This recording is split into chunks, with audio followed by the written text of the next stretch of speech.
Last time LSU and Ole Miss took the field in Tiger Stadium, the number 24 Tigers upset the number 13 in the country. Ole Miss walked off the field in defeat, while Tiger fans rushed the field. Now ranked only a number apart, the Tigers are looking to put the final nail into Ole Miss's coffin and continue their 3-game win streak under interim head coach Ed Orgeron. It's Ole Miss versus LSU, and this is the Tiger TV Tailgate Show.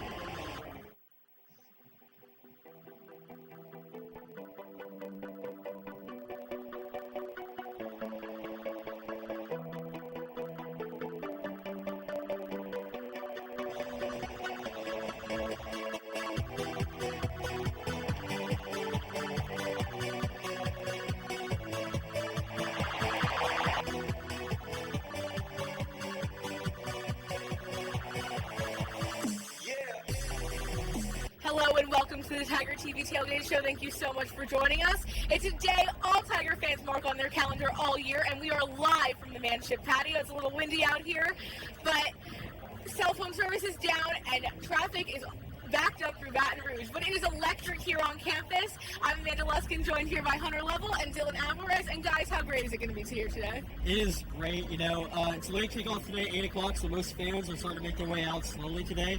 But I can just feel it. It's our first SEC West home game since I believe Mississippi State now. It's Ole Miss, a storied rivalry between both schools, especially now that Ed Orgeron has a history. We'll talk about that later coming up. But it's going to be a great matchup today, and I'm looking forward to it. Can we just talk about how good it feels out here? I mean, yeah, it may be electric, but it's kind of cold. I can't remember the last time I could actually put long sleeves on and not sweat.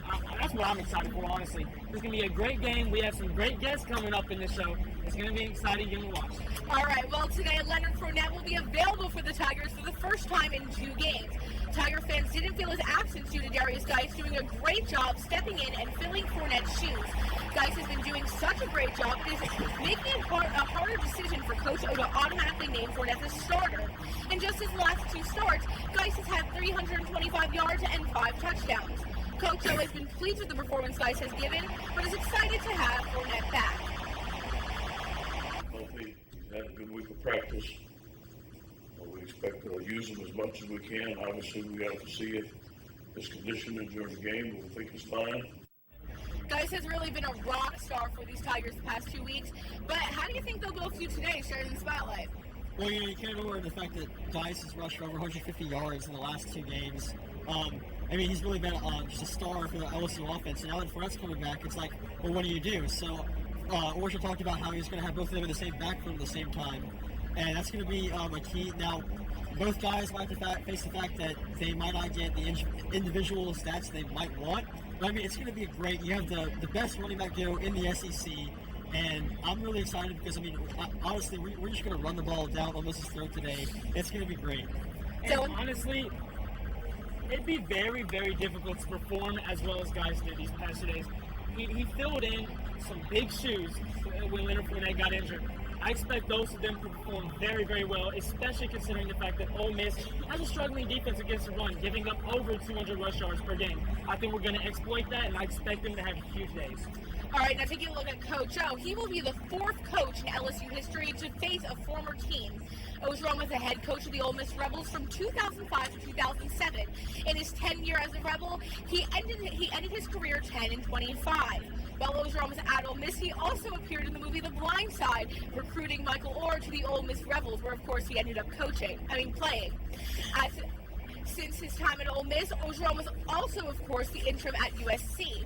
He says that he has changed and matured a lot since his time at Ole Miss and took what he learned at both these different schools to use as the interim head coach here at LSU. Be able to make decisions as a head coach,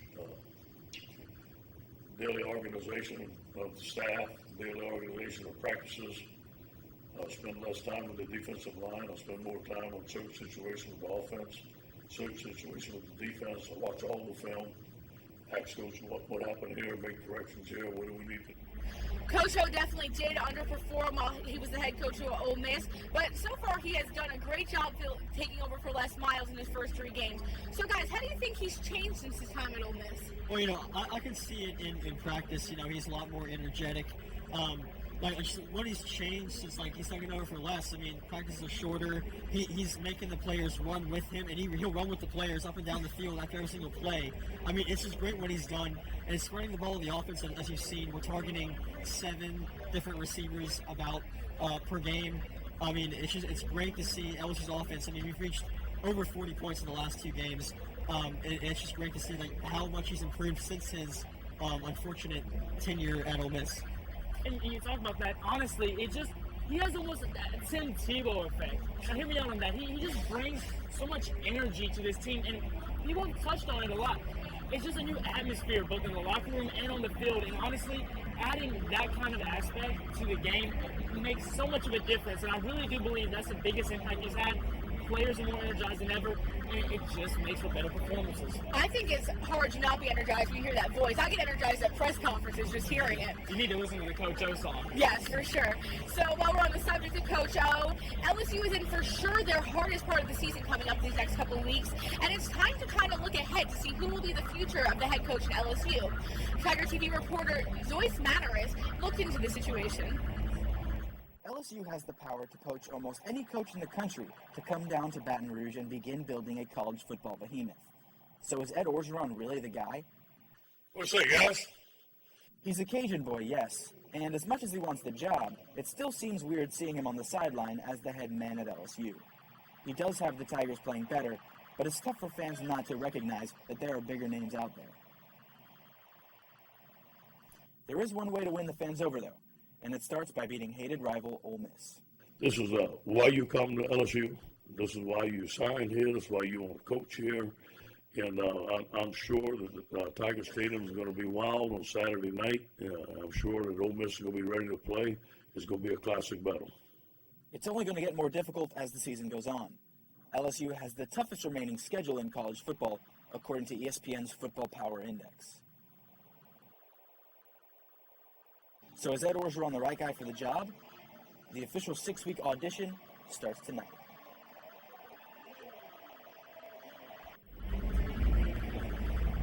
So, of course, in these coming weeks, we can really see what Coach O brings to the table. But, you know, he's done a great job so far, 3-0. So what do you think? How has he done so far? How would you rate him? I would rate him as just excellent so far. You know, the Tigers are in search for another head coach, and, I mean, obviously – Tigers and ESPN has said so that like this is the toughest schedule remaining rest of the season. It's all going to depend on how he does these final 5 games. But I think he's definitely put himself in a position to where he could be hired as the next head coach at LSU. And you touched on the schedule. So far, I wouldn't put too much stock into his performance. We played against a Missouri team that's not very good and a Southern Miss team who, I mean, if we had lost to them, I don't know what I would have done. But so I really don't put too much stock into how well he's done so far. I do like, again, the energy he brings to this team and the vibe you get from him. And I expect him to stay the coach if he wins these 5 games. But, again, we'll just have to see how that goes. This, by far, is going to be his toughest test yet. And we'll see what happens. Sadly for him, though, LSU might want to go for that bigger name. And Orgeron doesn't bring the biggest name. But we'll have to see if he wins out here or even has a good run. He will definitely have a chance. Well, coming up after the break, LSU volleyball coach Fran Flory will join us live on set. And later, LSU softball coach Beth Torino will be live with us. I'm sorry about that. Stay right where you are. The Tiger TV Tailgate Show will be right back. Hello, welcome back to the Tiger TV Tailgate Show. I'm Hunter Lovell, joined by LSU head volleyball coach Fran Flory. It's great to have you on the show today. Thank you for having me. So, Fran, you're in the middle of the volleyball season. I was just, you know, Tigers so far in the midst, I think 7-13. After like the last home loss against Missouri, you stressed that the team struggled with trust a little bit. How do you plan to deal with that issue moving forward?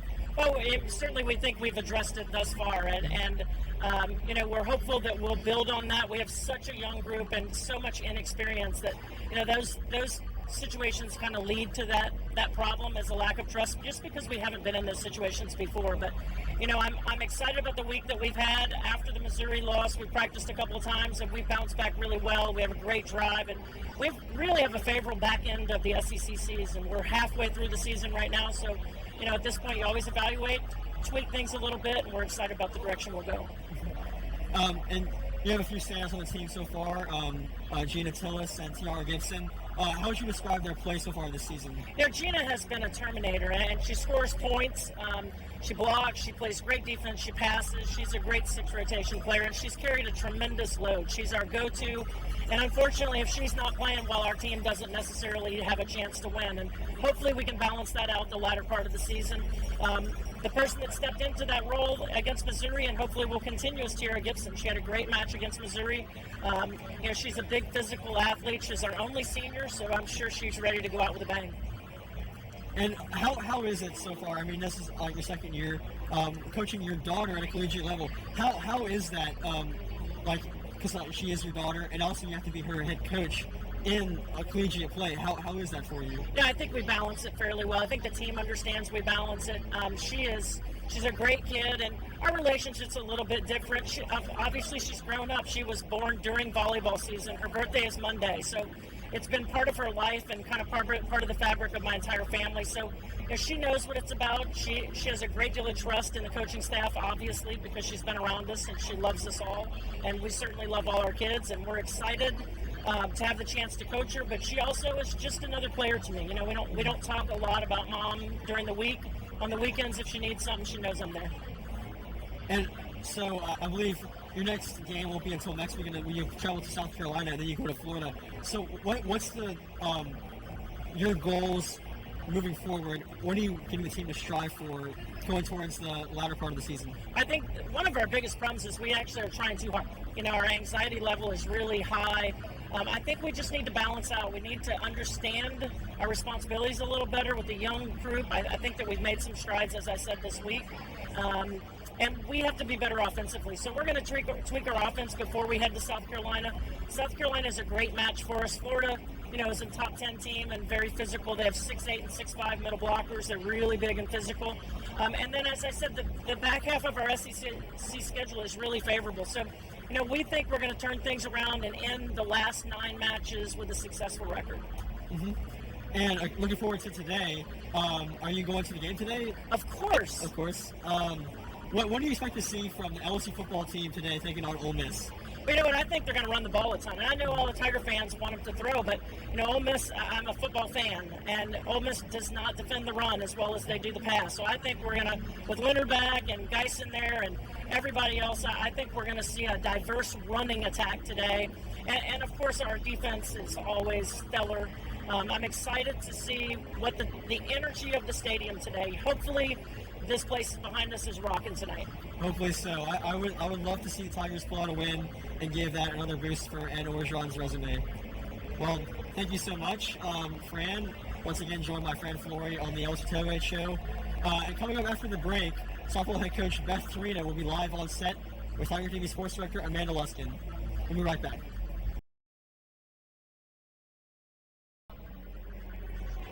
LSU, and that can only mean one thing. It's got a big heated rivalry for the Tigers this weekend. Game starting at 8 p.m. at night. It's going to be a night game.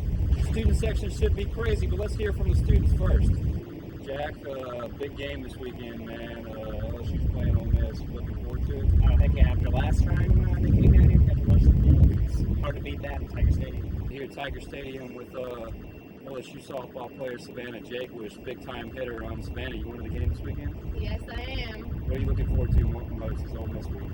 I'm just looking forward to the vibe. I mean, it's a beautiful day out here right now, so it's probably going to be pretty tomorrow. The fans are going to be crazy, and hopefully we're starting to fill again. What do you think about Ole Miss? You like them? I like beating them. What do you think about Ole Miss quarterback Chad Kelly? Arden Key's going to get him 3 times this week. That's my prediction. I think he's ready. After last time we played him and they kind of shut him down, he's going out there again. He thinks he can scramble around, but we got a faster defense than they're expecting. Last time when we stormed the field, I had left right before that, so I'm just looking forward to the opportunity to stay the whole time. Well, welcome back to the Tiger TV Tailgate Show. We thank head coach Fran Flory so much for joining us, and we thank our very own Max Hawkins for going out yesterday and talking to students. Hunter, tell us a little bit about Ole Miss today. Well, they're bringing in one of the best quarterbacks in the SEC, and Chad Kelly, the senior. He's not, production-wise, he's not having as great of a year last year as he did. Currently, he's at almost 1,900 yards this year for 14 touchdowns and 5 interceptions. That's, I believe, first in the SEC. So passing-wise, I mean, obviously he's doing a lot for them. Last game, in fact, he threw for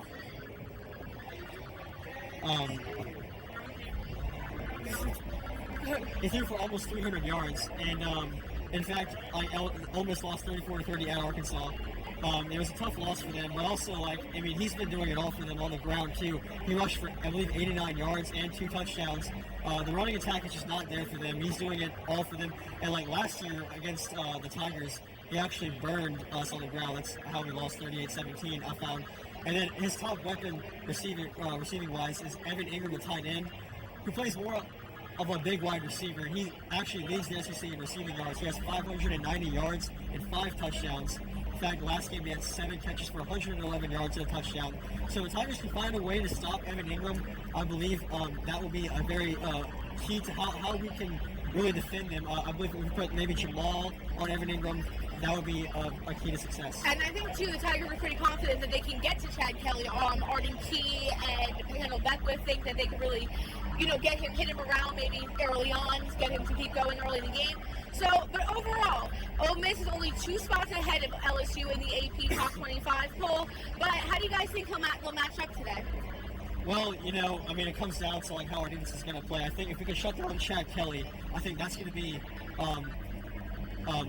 definitely how we can win today. Arden Key has already said that, now he doesn't have Larry Tunzel in his way. He can definitely get to Chad Kelly. And Arden Key he didn't have a sack last week. First game, he hasn't had that all season long. I think he'll get that again today because Chad Kelly has been sacked 12 times this year. I think Arden Key can easily get to the quarterback this year. And that'll be just something to look out for how our defense plays against Chad Kelly today. I think Arden Key definitely wants to add to that sack total as well. So how do you think the matchup today? Well, I think, honestly, it really does end up boiling down to LSU's run game versus the Ole Miss defense. If the Ole Miss defense is able to shut down those running backs and make Danny Etling win this game for the Tigers, we're in some trouble.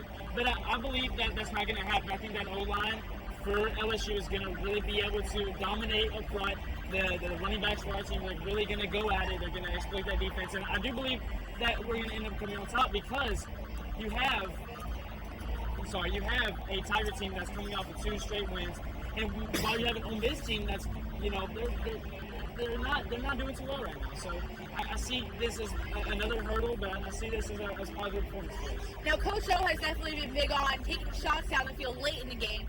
And it didn't really, Danny Etling threw a very late interception last week, and it didn't really matter, of course, because the game was out of question. Do you think maybe being so daring at the end of this game could be a problem coming into a tougher competition?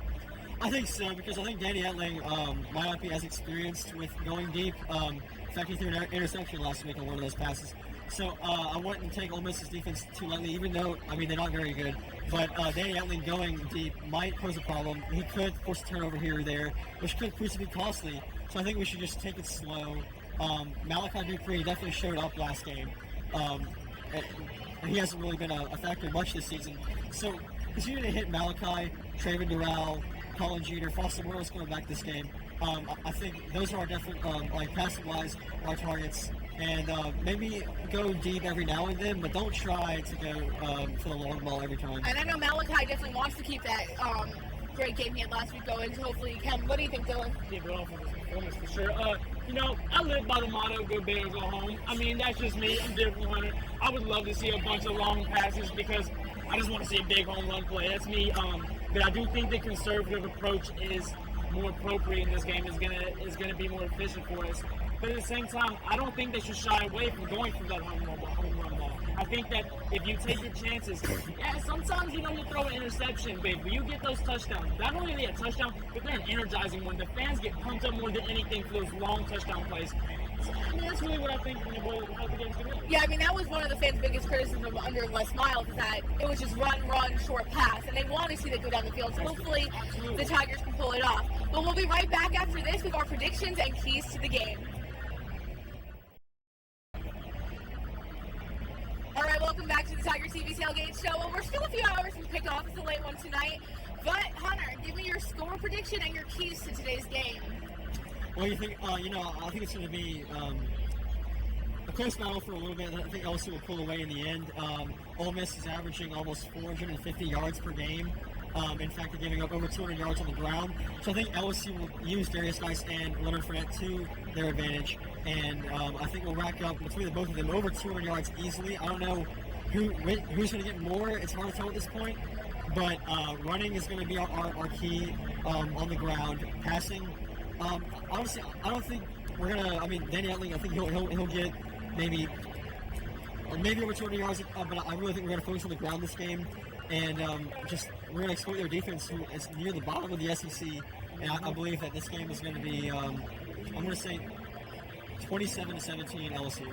All right, well, I think you're totally right. This all comes down to the running game. Last week, Darius Geis gave them what they needed to pull through and beat Southern Miss. And I think with him and Leonard Fournette in the backfield, they can do the same thing today.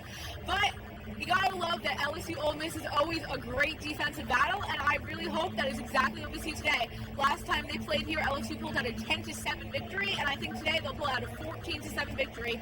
One touchdown by Geis, one by Fournette. Dylan, what about you? Amanda, I was a pretty good kid in high school.